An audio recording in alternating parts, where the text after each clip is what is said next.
All right, so I want to use this opportunity to briefly go over the information for exam 3. And there are two sample questions at the end, which I will go into and talk a little bit about their solutions as well as what's not in the question that you should also review. Okay. So the exam 3 is going to be released on Canvas on Monday. So the coming Monday, again, sometime after 5 p.m. And it's going to be due on Friday at 12 p.m. instead of at midnight. It is going to be quite similar in format to the last few exams. So it looks like the homeworks. The only difference is that you're not supposed to work with others or discuss the solution with other people. All right, so the rules are pretty much the same as well. What's going to be covered on this last exam is going to be MCMC and optimization. We did talk about gradient descent and the EM algorithm at the end of the semester. EM is in the last homework as well, but these two things are actually not going to be covered on the exam. So there's no need to do practice problems or to review the concepts for these two. The slides are going to be quite useful for reviewing the examples and again, on the exams, it will be mostly actual problem and programming based instead of proving theorems. The solutions to homework 5 and 6 should both be posted by, I think, sometime after today or tomorrow, I think, when homework 6 is due. So reviewing those problems on the homeworks will also be very helpful. All right. I did include two practice questions in this set of slides.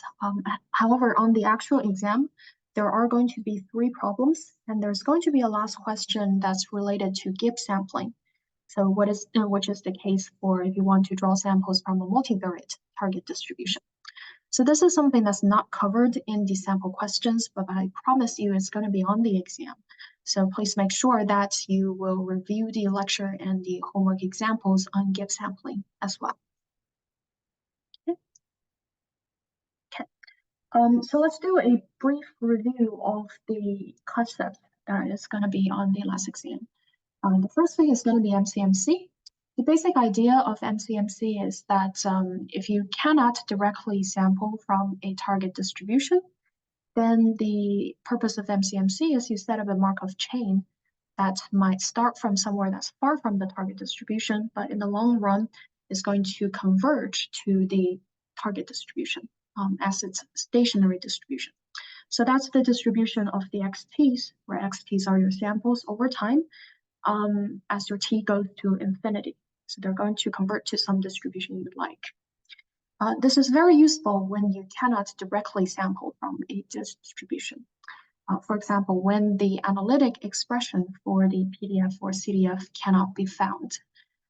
One example is Bayesian posterior inference. This is the case where you only know what the target distribution is proportional to. So for example, your parameter theta, given the observed data y, is proportional to the prior of theta, so the f theta over here, times the likelihood, which is the likelihood function of theta given the observed y's. In Bayesian inference, a lot of the times we don't worry about what is exactly this distribution. We know that it's going to be normalized by some constant so that it's a valid distribution with PDF integrating to 1.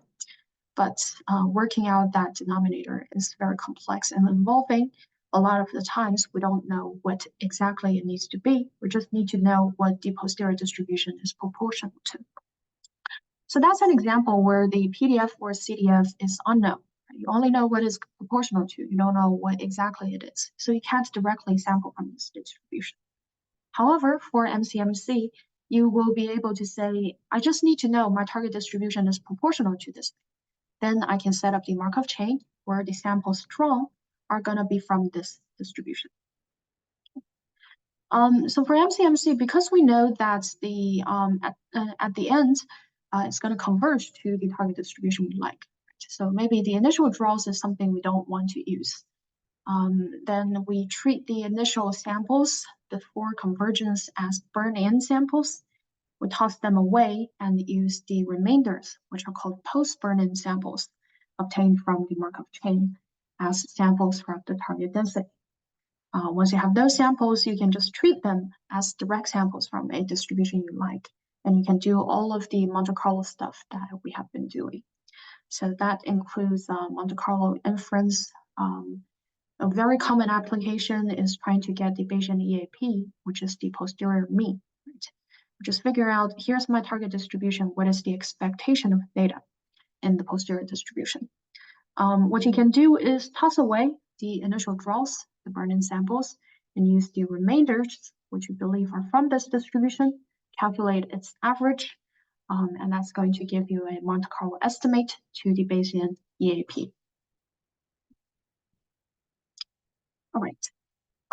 We talked about a few MCMC algorithms. Make sure that you review the following algorithms. The first is the Metropolis-Hastings algorithm. The idea is that you're going to draw from a proposal distribution that depends on your current xt. And you're going to accept that draw with a specific probability. That probability of acceptance depends on some ratio that involves the proposal distribution density as well as the target density, which is the eventual thing that you want to draw from. The choice of the proposal distribution is quite flexible. The only thing you have to make sure is that it makes the Markov chain irreducible and aperiodic. Intuitively, what that means is that you want to make sure with that proposal, eventually you can get to anywhere in the target distribution, right? You don't want to, say, choose a proposal that you can only sample from the positive numbers every time, but your target distribution is something that covers the entire real line. So that will be a one that violates the irreducibility. Aperiodic is more applicable to the case of, say, doing Gibbs sampling or multivariate sampling. You don't want to make a Markov chain that keeps cycling back. Right? It might get for each dimension the same number or some kind of fixed dependency between those dimensions. That might get you stuck somewhere that's not and keeps circling over there.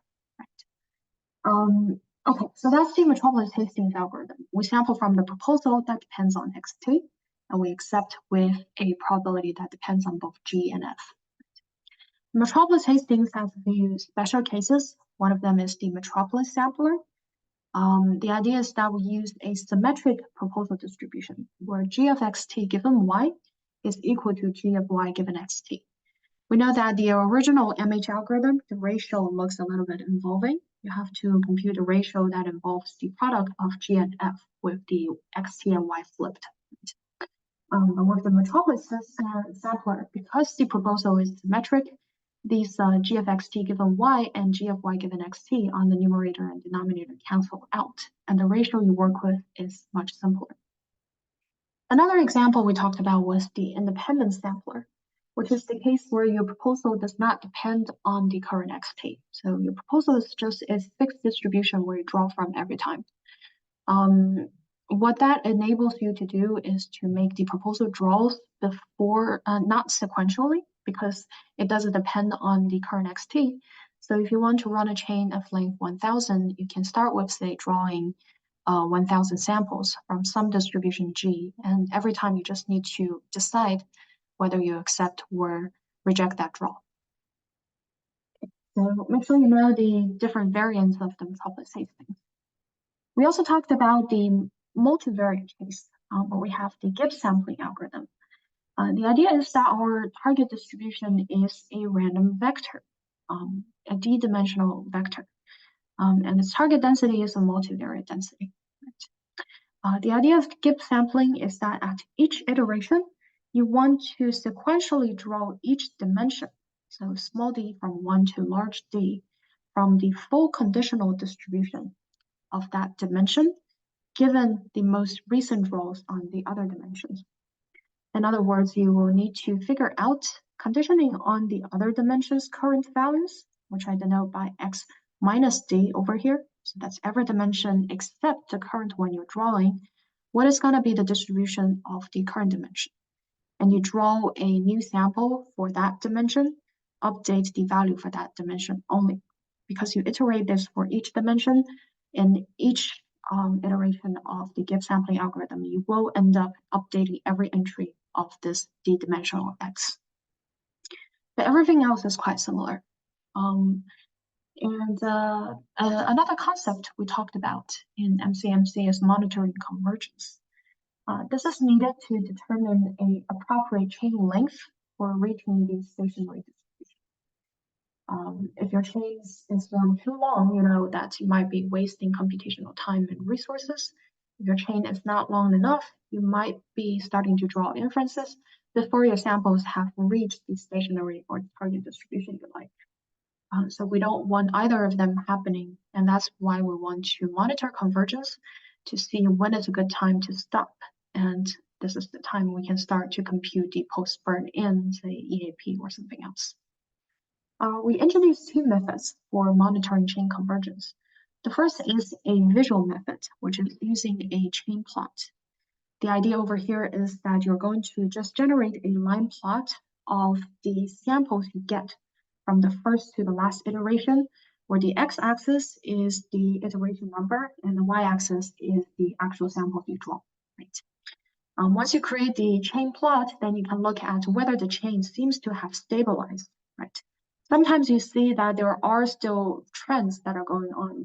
For example, you might see, I remember when we talked about the tuning parameter in Metropolis Sampler, sometimes we see that the convergence is slow and maybe the chain is still trending in one direction. Right?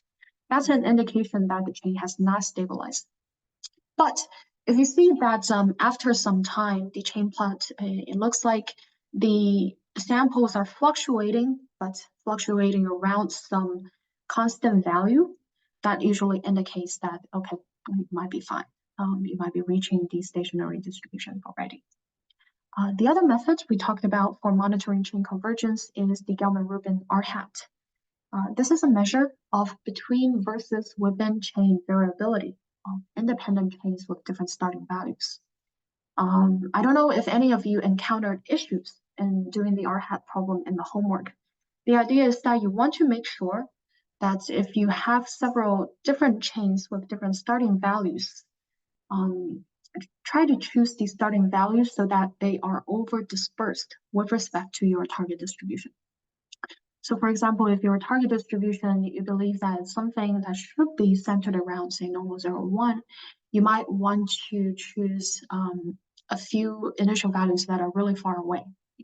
Maybe choose one that starts at around 0, choose one that starts around 4, which is quite extreme for normal 0, 1. And you choose one that starts around -4 or something more extreme. That will help you obtain a R-hat that when it actually converges, it will look like something low.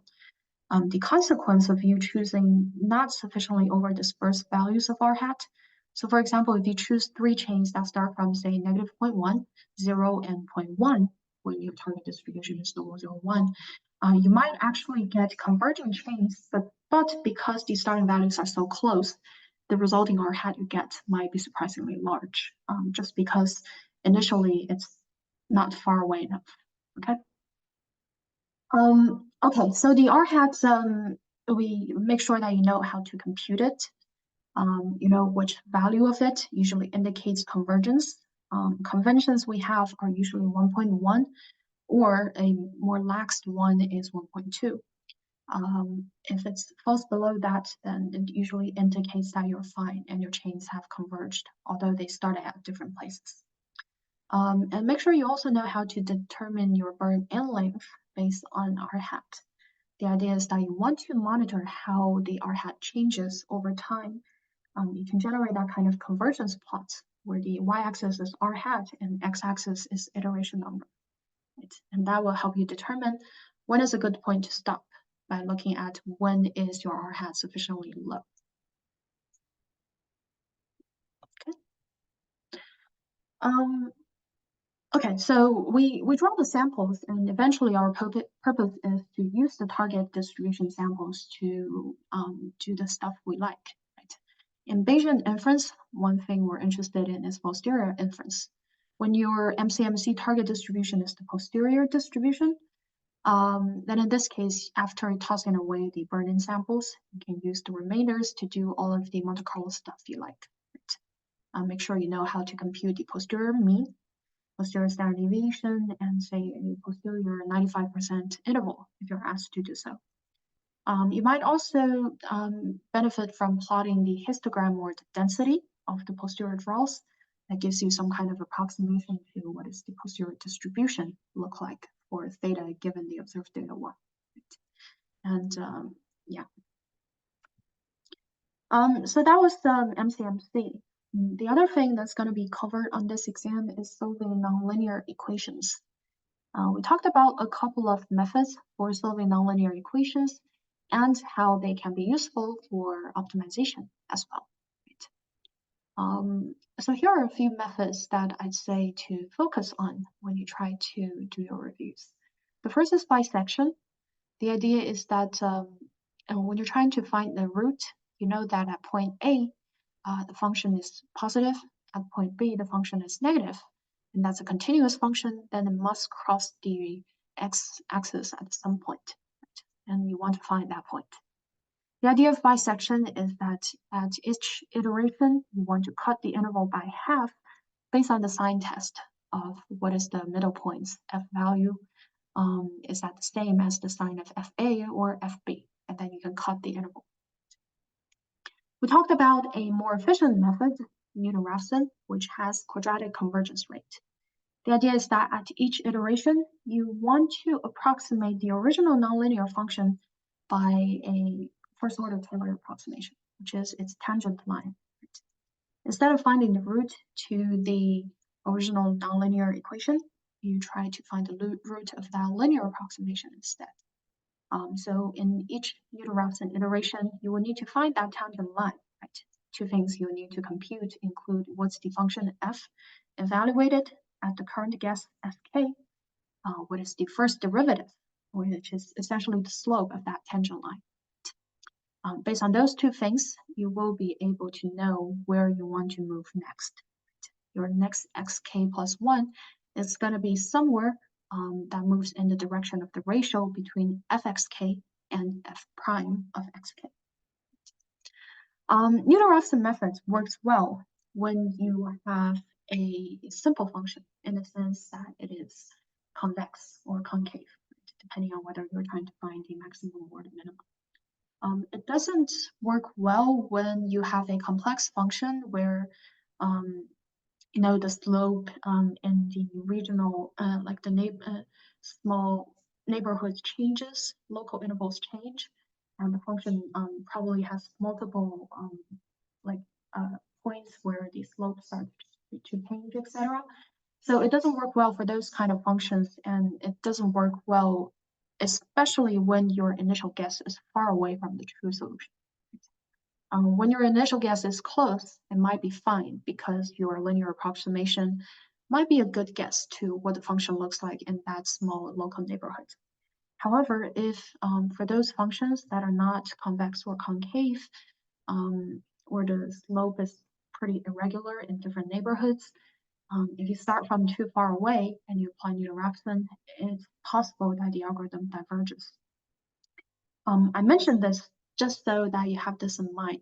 If you notice that you're asked to solve a question using Newton-Raphson, and for some reasons the solution diverges to something that doesn't make sense, it might suggest that your initial guess is too far away from the true solution, that this method no longer works well. That's why we need some sort of hybrid or safeguard methods. Right? One of them we talked about was Brent's method, which is a combination of inverse polynomial interpolation, which is we briefly talked about the idea, something that's along the lines of using a polynomial to approximate the original function, right? Similar rationale as Newton-Raphson. So it combines inverse polynomial interpolation and bisection. So bisection is slower, but very safe.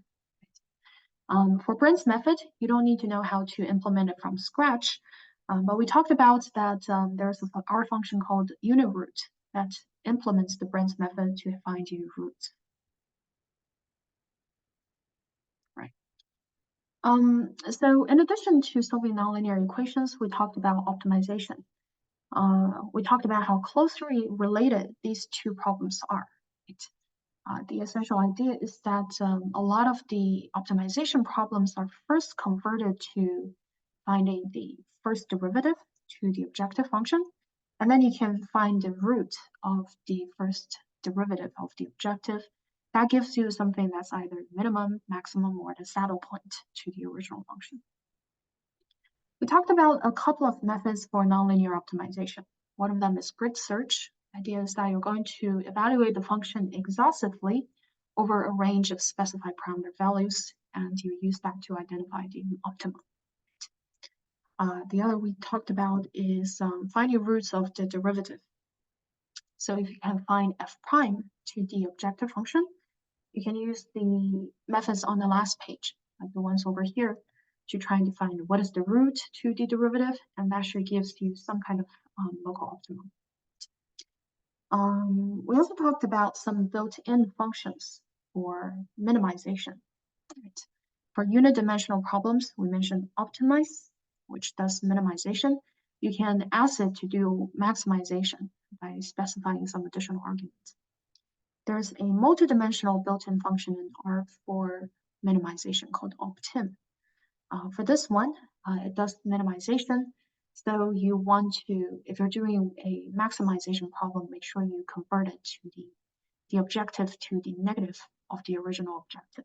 So you can do minimization with this built-in function. Okay. Why do we care about optimization? Well, an important reason is we are interested in maximum likelihood estimation in statistics. This is the case where you're doing an optimization and your objective is the negative log likelihood. We talked about a few reasons why we work with the logarithm. The essential idea is that it is better to work with probabilities on the log scale, and that avoids us numerical underflow, and also simplifies the derivatives, which contains a bunch of products over the observations in the likelihood. But if you take the log, it's going to turn them into summations, which are easier to work with. We also know that a lot of probability distributions, they involve, the density involves exponents. So if you take the log, usually it gives you something that's really convenient for you to work with when you try to do optimization. Okay, so those are the things that will be covered on this exam. For the remaining time, I want to briefly go over the sample questions. So this time I did include some brief solutions on the slides. If you want to look at them, feel free to look at the slides afterward. Once again, 2 questions here do not involve Gibbs sampling. Do expect a question on Gibbs sampling on the exam. Okay, that's question 3. Okay, so let's do the first question. Let's suppose that we are interested in inferences about a normal distribution. Conditioning on the mean mu to the normal distribution, let's suppose that x, the data, is normally distributed with mean mu and standard deviation that's known, that's equal to 1. So in this case, we know that given mu, our x is going to be distributed with this particular density. That's essentially the normal density. We have mean mu and standard deviation of 1. Let's suppose we have a sample x of size 30. So we have 30 observations collected. Let's use small x to store the 30 observations. Okay. Our goal here is to estimate the unknown parameter mu using maximum likelihood estimation. Okay, so how do we approach this task? Usually, first thing we do is try to find out what is the likelihood function. We know our objective function in maximum likelihood estimation is going to be something that's related to the likelihood. So for part A of this problem, you're asked to provide an analytic expression for the likelihood of mu, which is L of mu given x. So by definition, the likelihood is essentially given the unknown parameter, in this case mu, what is the joint distribution of the observed data on both x? So what is the joint distribution of the 30 samples from this particular normal distribution with mean mu? That is going to be given by the product over the 30 normal densities. So for each of them, you have the normal PDF, or you plug in the corresponding xi, which is the ith x value. So that's going to be the likelihood. In part B, you are asked to create an R function that takes inputs of x vector, so the x data and the unknown parameter mu, and the output is going to be the negative log likelihood. The essential idea is that you just have to type up the negative log likelihood and return that as the output of the function. We know the likelihood is given by this guy, the product over the 30 normal densities of xi's. For the log likelihood, we simply take the natural log of what we have in the likelihood in part A, and we know that that will be given by the sum of the 30 natural log of this part, the normal densities. If you want the negative of that, just include a negative sign in front of it. So in this case, let's create a function called LL2. It takes arguments x vector, which is the data of size 30, and some scalar mu. So that's going to be the mu value we'll play with, and that's going to change the value of this function. So essentially what we have is we compute the negative of the sum of the log fxi's given mu's, where the fxi given mu is essentially d norm, the normal density, evaluated at xi, the ith entry of x, given that the mean is mu and the standard deviation is 1. We can do the vectorized operations over here. You can plug in the x vector of length 30 into d norm here with the same mu and standard deviation. That's going to give you the density, which is this part evaluated at each xi. You can take the log of each of those to get a log of fxi given mu. And then you take the sum of it and take the negative. That's going to give you the negative log of likelihood. So that's what we have in part B. In part C, you're asked to do the MLE part. So for the MLE, essentially what you do is to take what you have in part B as your objective function to be minimized. So for part C, you're asked to use the optimized function, which is a built-in function inside R to do so, right? Very straightforward. You just say you're going to optimize this function LL2 we got in part B to find its minimum. And you say that here is the additional argument to this function L2. You want to optimize mu, so you supply that x is going to be fixed by saying x is equal to x. You also supply it with an initial interval. So that's the interval in which you're going to look for the solution to the optimization problem. Let's say we look in the interval from -10 to 10. Okay. And by extracting from the outputs the minimum, that's going to give you the MLE. In this case, we can see that with a sample size 30, if you do like another random sample, your results might be slightly different. But when you have a sample size 30, when the true mean is equal to 0, you try to find the MLE by optimizing the L2 in part B, then you get that the MLE is equal to -0.16. So that's your mu hat MLE. So for this question, we try to use the built-in optimize function to fill this task. Right? However, make sure that if you're asked on the exam to say find the optimum using grid search, or to find it using some other methods like Newton-Raphson, or finding the root of the first derivative of this L2, you know how to do that. Right? Essential idea is that if you're asked to work with the derivative, simply take the derivative of this guy and try to find its root. Okay, are there any questions about this sample question?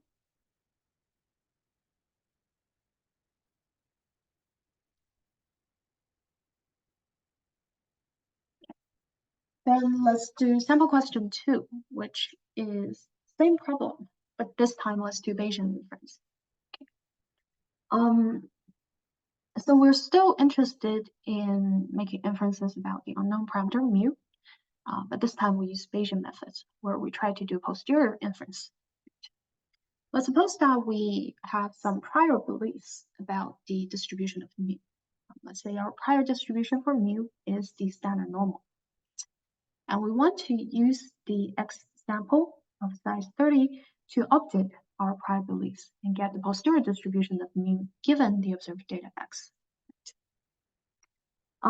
So for Bayesian posterior inference, the idea is that you're going to find out what is the posterior distribution, try to draw samples from it using MCMC, and then you can use the post-burn-in samples for you to try to calculate, for example, what is the posterior mean of mu given X. Right? That gives you another way to estimate mu hat. This time is mu hat EAP. All right, so for part A, you're asked to provide an analytic expression for the posterior distribution of mu given X, which is written FU mu given X. A expression that's proportional to F mu given X would suffice. By definition, you should know at this point that the posterior distribution is proportional to the product of two things. The first thing is the prior distribution, in this case, the normal 0,1 density, and the second thing is going to be the likelihood. The likelihood is going to be, again, the product over the 30 normal densities. So the posterior distribution is proportional to these two things, which is also proportional to just the part of the prior distribution and the likelihood that doesn't involve the 1/2 pi something, right? That's something that doesn't involve mu, and we can just directly toss away when we only want something that's proportional to the posterior distribution. So we know that for the prior distribution, we have a standard normal, which is proportional to the exponent of negative mu squared over 2. So that's our prior distribution. Notice that the prior distribution is for mu, so that doesn't involve xi. Okay? So that's our prior belief about how mu is distributed. And we're just taking this part, the exponent part that involves mu, and tossing away the constant in front of it. So that's the prior distribution, and we know that the posterior is proportional to that times the likelihood. And for the likelihood, you can see that if you compare it to what we had earlier, that's the thing over here, we're also dropping the 1/√2 pi, right? Why can we do that? Because we know that it's constant and we don't care about the constants. So it's just going to be the product over these two things. You can, of course, further simplify it, and that's just given by the exponent of negative mu squared plus the sum of the square deviation between xi minus mu squares divided by 2. So that's your posterior distribution, or at least something that it is proportional to. In the second part of the question, you're asked to write the R code for drawing a length 1000 chain where the stationary distribution is the thing you had in part A, right? F mu given X, the posterior distribution. You're asked to use a Metropolis algorithm with proposal distribution that's a normal distribution where the mean is mu t, right? Your current mu sample. Your initial value is going to be mu 0 of 5. This question asks you to play with the tuning parameter, which is essentially the variance or the standard deviation of the proposal distribution. You might remember from the example in the lectures that depending on what value you use for the standard deviation of the proposal, you can actually end up with different acceptance rates and different rates of convergence. So this question also asks you to plot the post-burn-in chain plot and to monitor the acceptance rate and try to do some tuning and choose a sigma that achieves a desirable level of acceptance rate. Right. Okay, so let's try to implement that. So for the question itself, you're supposed to play with different values of sigma. But let me just illustrate how you can use one sigma value and obtain those things that the question asks for. Of course, you're supposed to look at the results and determine how you're going to adjust your sigma to achieve a nice acceptance rate. Right. So let's use sigma equals 0.2. At each iteration of the Metropolis algorithm, essentially is we take a random walk from the current sample mu t, which is saying that the next mu star proposal draw is going to be from the normal distribution where the center is the current mu t, and the standard deviation is 0.2. You obtain that mu star. Are you going to keep it? It depends on your acceptance probability.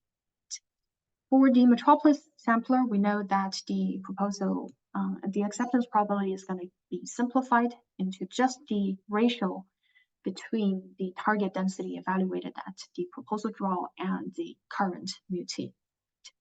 What is the F over here? The F mu star given X is essentially what we get from part A, right? This thing, where you plug in X, which is the fixed data, and the mu star that you got from the proposal draw. F of mu t is going to be the same thing where you plug in the mu t, which is the sample of mu from the last iteration. So let's create a function that computes the something that's proportional to the posterior, so that thing in part A. Essentially, it takes the mu, particular mu value, and the x data vector. It computes for you this thing, right? The exponent of negative mu squared plus the sum of the square deviation between each sample from that particular mu. So that computes the thing we want on the numerator and the denominator when we decide whether we want to keep that neutral. All right, so this is part B continued. Here, let's create a placeholder of mu's of length 2000. Initial value is going to be 5, right? So that's our first entry of mu's. And let's try to keep track of how many of our 2000 draws end up accepted. The uniform draws here are, you can see we're drawing 2000 of those. That's used in each step to determine whether we accept or reject for that acceptance probability. Okay, so for each subsequent iteration from iteration 2 to 2000, we'll first sample from the proposal distribution. Mu star is going to be a random walk from the current mu, so that's given by the last entry of the mu's vector with standard deviation 0.2. Right.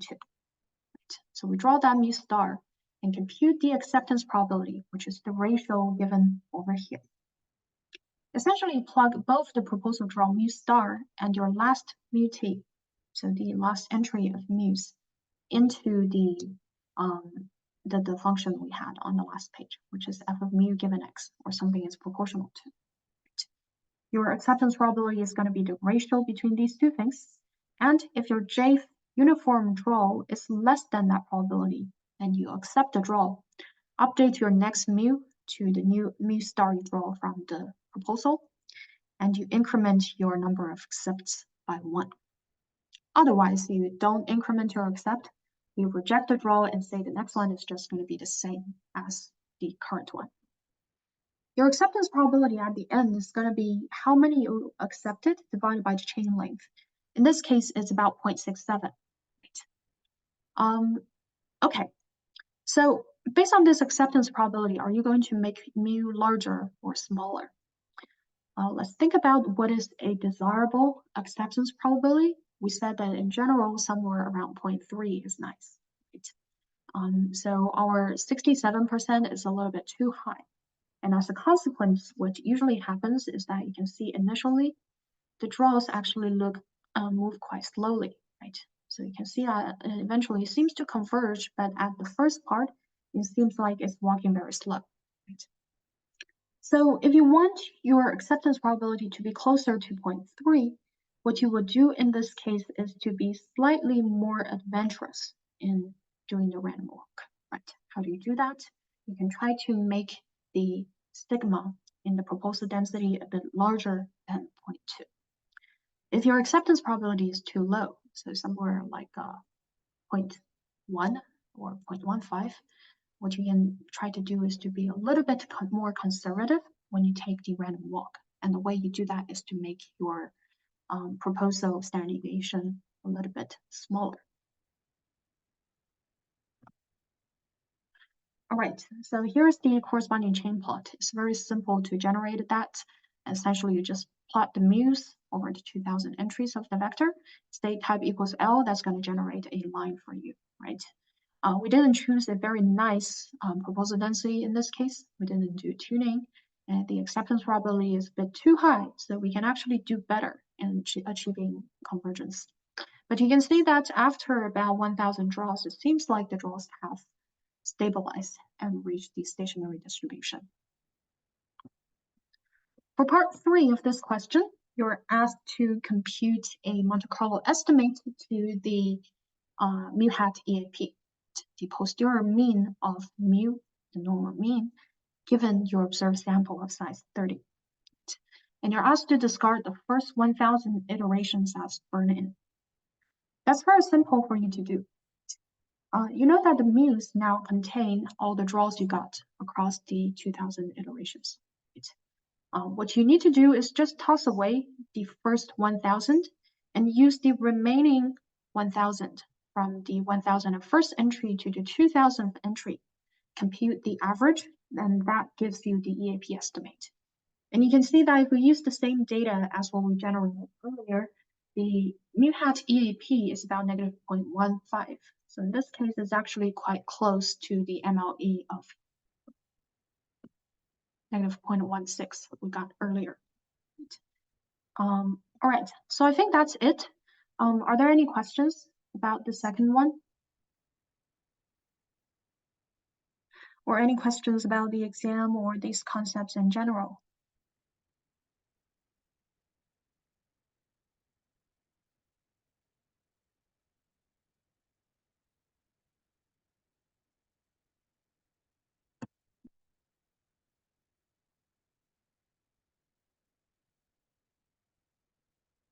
No questions?